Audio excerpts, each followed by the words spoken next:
Hey friends, it's Debra Morrison, the visionary for the We Can Do It Women 60 Plus and Wiser movement. And I'm here today gleaning from the experience I've had as 42 years as a certified financial planner in the trenches, boots on the ground, in terms of attention to risk management. So we have an upcoming hurricane, yet another one, and I want to share with you some tips about risk management and then food and survival. Here they are.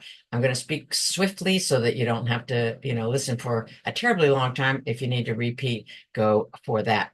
So from a risk management standpoint, we want to locate our important papers. Yes, we do. And those papers are going to be legal, financial, and personal. We're going to pack them into the upper level of your home or your car if you're vacating. Grab your laptop and backup computer drives. You may want to back up on a USB stick, pictures, client files, certain documents, have them in a shoulder bag, your passport photos, and so forth and so on. Anything identification wise. You want to relocate all of the expensive and emotionally valuable articles to your attic or a room with the fewest windows in the second or third floor if you don't have an attic, right? If you do have hurricane shutters, put them down. Even if you feel the winds aren't all that strong yet, I'm firsthand experience telling you I have a condo in Florida. The gusts can accelerate swiftly, and you may be attending to something else, and that's just too late. So board up your windows and glass doors, panels with plywood if you have access to that for maximum safety, of course. Now draw your blinds and your drapes. They'll insulate well. In this weather, you're going to keep some of the cool air in your home or your apartment. And then if your window or door glass is shattered, this is going to contain the glass shards from flying inside the house. Keep babies, small children, pets, anyone and everyone that might be vulnerable from a mobility standpoint, older people away from the windows and yourself, of course, away from the windows and doors to prevent injury if the wind shatters the glass and or wood, because you can remind yourself this is very, very high pressure and projectiles are just flying everywhere. Pictures. Almost everyone has a smartphone, right? And so on your picture, on your photo, on your camera, you're going to see on the bottom, well, I have an iPhone anyway, cinematic, video, photo, portrait, and pano. I'm going to suggest you do a pano of each wall and corner of your room. So go into each room and literally do like almost a 360 or 180, whatever it is. Then you may also want to do stitched still photographs. And by stitched, I mean take this and then you see, okay, I've stopped at that vase, and then bring that vase into the next one so that you have a connector, and every single one of those still pictures will give you a very distinctive idea of what was there, right? Then close-up pictures of any particularly expensive finishes on your woodwork, for example, gingerbread, anything in particular that might prove valuable. Obviously, if you're saying to the insurance company afterwards, no, no, no, I had all this specialty wood trim, they're not going to be able to understand that, as well as if you were to have them a picture and show that to them. You're going to have a picture of each room's closet. Yes, you're going to show the general amount of clothing and shoes that all the people in your household have had possession of. You're going to take a photograph of attic contents if you have an attic, basement contents if you have a basement, garage contents if you have a garage. Now, if you have power tools lying on the floor of the garage or your basement, put them up, hang them up. You may find still time to go to Home Depot, buy some of those very big hooks, right? Those C hooks, for example, and get up on a ladder and screw them into your rafters. And then you're going to hang as much as you can from those hooks in your rafters. You may also use bungee cords if you have them. And this can go underneath a bundle, if you will, of things, and then hook the bungee cord up to your newly installed hooks, or right around the rafter itself. Forget Home Depot, just right around the rafter if you have some type of a rope mechanism and so forth. You're going to take close-up pictures of old books, furniture, anything antique. You're going to take a picture of area rugs and any rug that you can roll up and put those in the garage rafters or wherever in the highest room possible of your house. And anything else that you might provide the insurance company with if, in fact, you have a great deal of damage. Now, food and survival. This is really so important. Pack a small carry-on of practical clothing, sweats, shorts, sneakers, underwear, t-shirts, etc., for you and your family in the case that you may need to evacuate, or you just not able to move around with as much mobility. Fill your propane tank if you have a gas grill. Now, that might be the way you cook if your appliances are electric and there's no electricity for a while. Fill up all available glass or plastic jugs with tap water, approximately a gallon a person a day, right? And a quart for each pet per day. Get creative. If you don't have a lot of gallon jugs, okay, you may have some sports thermoses and so forth. Some people have those like 2 gallon sports thermoses they take to the football game or something like that, but whatever. And so fill that up. Fill up Ziploc plastic bags. Fill up pots. 8 quart kettles and 12 quart pots with water. Then you can fill up if you have a bathtub. Fill up your bathtub. Now, first, clean your tub, hopefully with like something natural like vinegar water or something like that, and rinse it very well in case you might be using any chemicals. And then make sure to double duct tape the bottom valve, right? The drain. You put the drain down, of course, you flip it down, but then you're going to crisscross like this, like a T, right? So one here, and I would do it one here and one here because that thing is going to leak after a while. There's very few of them that are really secure. So you're going to crisscross it, and then you're going to fill your tub with water. You and your pets, you might need to drink this in time, yet it's also good for toilet flushing. Keep your air conditioner low on lower temperatures now so that your house starts out cooler, right? In the event you lose electricity and the temperatures overheat. And then you're going to put your lanterns, flashlights, candles, and matches and cigarette lighters. Cigarette lighters, yeah, handy. Into those little dollar store, fire starters in 2 distinct places in your house, one on each floor, so you can quickly know right where to go. Position your smartphone flashlight on your main screen so at boot up, boom, you got the flashlight and you're not fumbling around for it. You'll want to get, as I say, as many lanterns and flashlights and so forth as you have at the ready. Freeze or reallocate food that may be in your refrigerator now and put that into your freezer if you have a separate freezer, right? Even if you have a side by side. You're going to put the most expensive items in the middle shelves of your freezer. Yes, you are. And then you're going to put newspaper or brown paper bags over the top of each shelf, the top, and then tuck it in underneath the items that are sitting on each shelf, right? Just tuck it in so that it's a little sleeve over each particular shelf, like side to side completely. Paper, any type of paper, like a brown paper bag, newspapers, couple layers. That would be great. That's going to really help with insulation. And then you are going to don't put as many things in the door unless you have, a packed freezer, which would be unfortunate. So you're wanting to allow those most expensive items to be in the center and pretty much smushed together, right, so that they can maintain the coldness of each of them.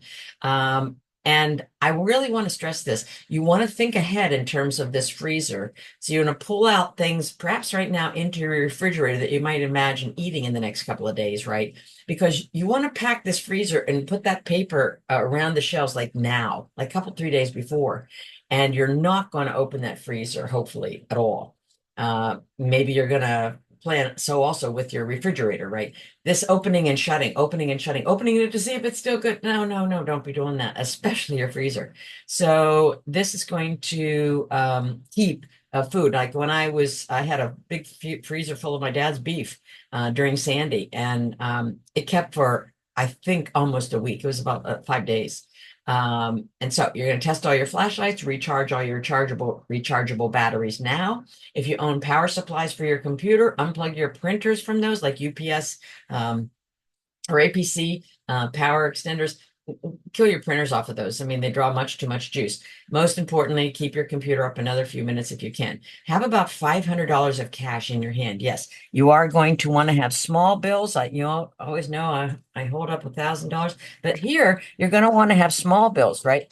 Ones, fives, right? You're not going to be pulling into gas stations without electricity with anything but cash, right? No credit cards are really going to work. So food, groceries, helping somebody out, giving somebody a push or something like that. you're going to just want to tip people and buy things. You want to have $500 cash on hand. And if you don't use it, your neighbors could be really bailed out with this, right? Not everybody's going to be the good planner that you are. So I would say that is a very smart move. Fill up your car or truck or any of the vehicles and all the vehicles in your household with gas right now. Boom, to the top them off. It's going to take you farther if you end up having to vacate. And then you can locate your car charger for your cell phone, right? Preferably one with two USB slots. I have a couple in my car now. Both of them have two. And then you can charge two items at a time, obviously. Now, having the full tank of gas, hello, allows you to run your car for extended periods of time. And this might end up being handy that you can charge your phones now and your family's phones and your neighbor's phones. Again, we're in this together.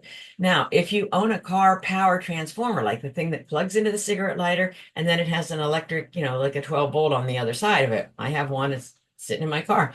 Probably should have brought it out for illustrative purposes, but if you have one of those, perfect. Get it out there, get it into your car, and then you can actually even plug your computer into that, your PC into that, or your laptop, and that is very, very handy.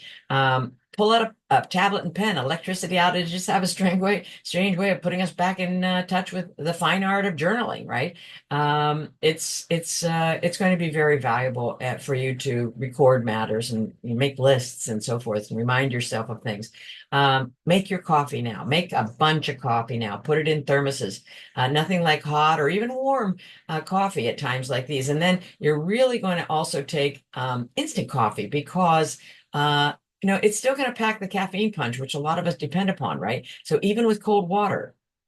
So get your coffee ready. I'd rather not you drink, caffeine sodas, for example. That sugar level is going to, unless it's sugar free, and even with sugar free, it has some perils.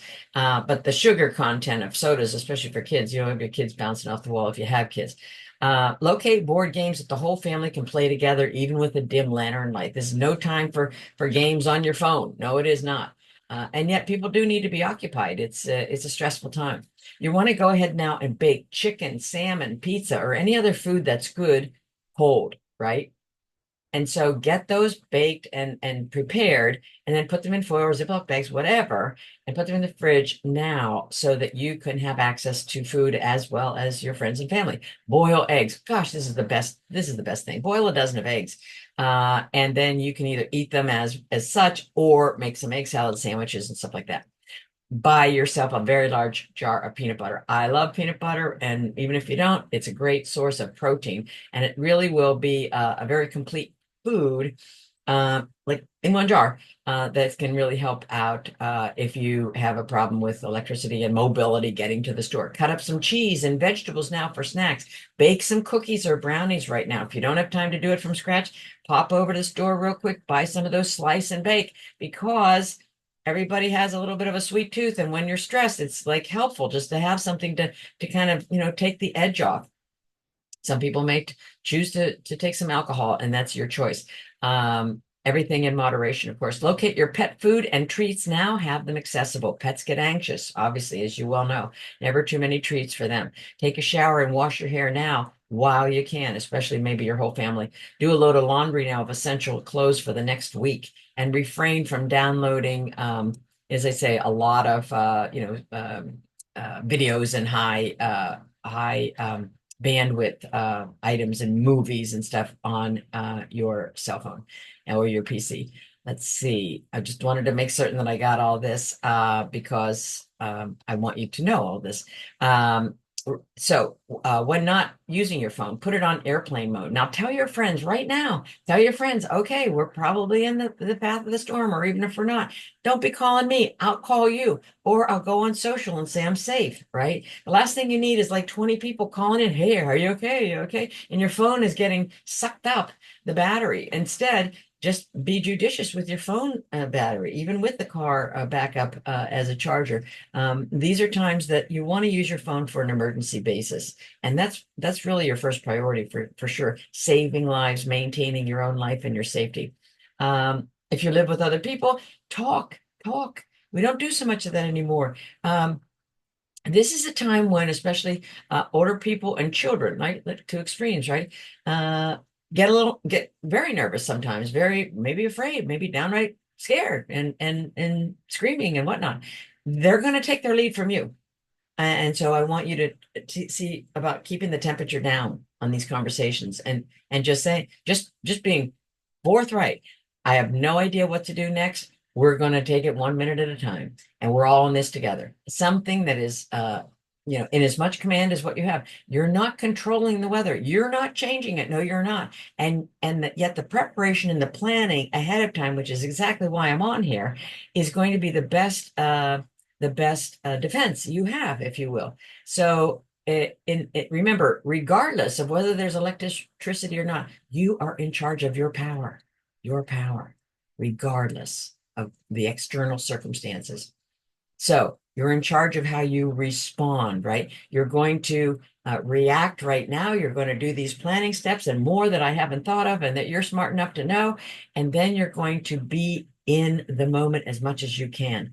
Get yourself some sleep right now because you may have a couple sleepless nights, and it's best to always have as much sleep as you can. Matter of fact, if you have some of those eye shades that airplanes give you, I might take some of those because you might have to, power nap and just get that light blocked out of yourself. So it's okay to express your feelings to your friends and your families. Matter of fact, that's the best advice I can give. And as I say, our prayers are with you. Our prayers are still with the people cleaning up from the last hurricane. And so Godspeed to you and your family and your friends. Our prayers are already ascending. We love you. Be safe. You can always, always replace things. Not so much people. Not at all. And we can do this, women. Yes, we can.